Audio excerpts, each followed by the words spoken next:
Hello friends, good morning সবাইকে। আজকে একটা দেখো আমি সুন্দর ডালের রেসিপি করব।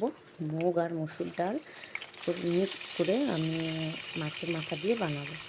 এই জন্য প্রথমে একটা বড় মাছের মাথাকে 4 পিস করে নিয়েছিলাম। সেই মাথাটা ভালো করে নুন আর হলুদ দিয়ে ভেজে নেব এবং ভাজা হয়ে গেলে মাথাটা একবার যতটা পারবো ভেঙে তুলে নেব। এবার ওই একই কড়াতে আমি তেজপাতা, গোটা জিরে আর একটা শুকনো লঙ্কা ফোড়ন দিলাম। তারপর ফোড়নটা ভালো করে ভেজে একটা পেঁয়াজ এবং দুটো আমি এলাচ দিয়ে দিলাম। দিয়ে বেশ কিছুক্ষণ আমি পেঁয়াজটা ভেজে নেব। পেঁয়াজটা ভাজা হয়ে গেলে আমি আগের থেকে মুগ ডাল এবং মসুর ডাল ধুয়ে আর একটু ভিজিয়ে রেখেছিলাম। তাহলে ভিজিয়ে রাখলে কী হবে, রান্নাটা খুব তাড়াতাড়ি হয়ে যাবে। তারপর আমি মুগ ডাল মসুর ডাল দিয়ে দিলাম। দিয়ে সামান্য লবণ আর হলুদ, লবণটা যে যার স্বাদ মতো দেবে, দিয়ে আর জিরে গুঁড়ো, ধনে গুঁড়ো, লঙ্কা গুঁড়ো আর সব কিছু দিয়ে ভালো করে ডালটা মিশিয়ে কষিয়ে নিতে হবে। এবং একটু টমেটোও দিয়ে দিয়েছিলাম। সব কিছু দিয়ে ডালটা ভালো করে নাড়াচাড়া করে নেব। দিয়ে সামান্য জল দেবো। জল দিয়ে এটা কী করবো, ঢাকা দিয়ে এরকম কিছুক্ষণ কষিয়ে নেব। ঢাকা দিয়ে দিয়ে কষালে কী হবে, ডালটাও সেদ্ধ হয়ে যাবে তাড়াতাড়ি। ডালটা প্রায় সিদ্ধ হয়ে এসছে। আমি এরপর একটু হাতা দিয়ে পুরো ডালটাকে মিশিয়ে নিচ্ছি।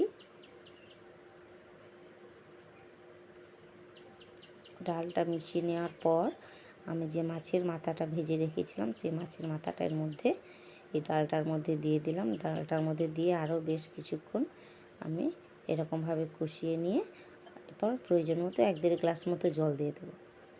জল দিয়ে আরও কিছুক্ষণ ঢাকা দিয়ে রেখে দেবো। এক্ষেত্রে ডালটাকে কিন্তু বেশি গলিয়ে দেবে না। ডালটা যদি একবারে গলে যায় না, খেতে ভালো লাগবে না। একটু যদি ডালটা বেশ সেদ্ধ হয়ে যাবে, কিন্তু বেশি একদম ভেঙে গলে যেন না যায়। একটু যদি ডালটা আধ ভাঙা থাকে, খেতে খুব সুন্দর লাগে এবং ভাত রুটি দুটোতেই খুবই সুন্দর লাগে। এই ডালটা তো আবার মুড়ির সাথেও ভালো লাগে। মিশিয়ে নিচ্ছি ডালটা মাছের মাথার সাথে, সুন্দর মিশে গেছে। উপর থেকে দেখো তেলও ছেড়ে এসছে কি সুন্দর। এবং আমি এই অবস্থায় 1 চামচ গরম মশলা দিয়ে দিলাম। তোমরা ঘিও দিতে পারো, আমি ঘিটা স্কিপ করলাম। যার বাড়িতে যেরকম খাবে সে সেরকমভাবেই তৈরি করবে, ঠিক আছে। ঘি দিলেও কোনো অসুবিধা নেই, আর রান্নাটা পুরো ঘিতে করলেও ভালো লাগবে। চলো, ডালটা আমার রেডি। এরপর আমি নামিয়ে নেব। ডালটা এরকমই রেখে দেবো, কারণ ডালটা পরে আবার বসে যাবে। চলো, টাটা, বাই বাই, সবাই ভালো থেকো।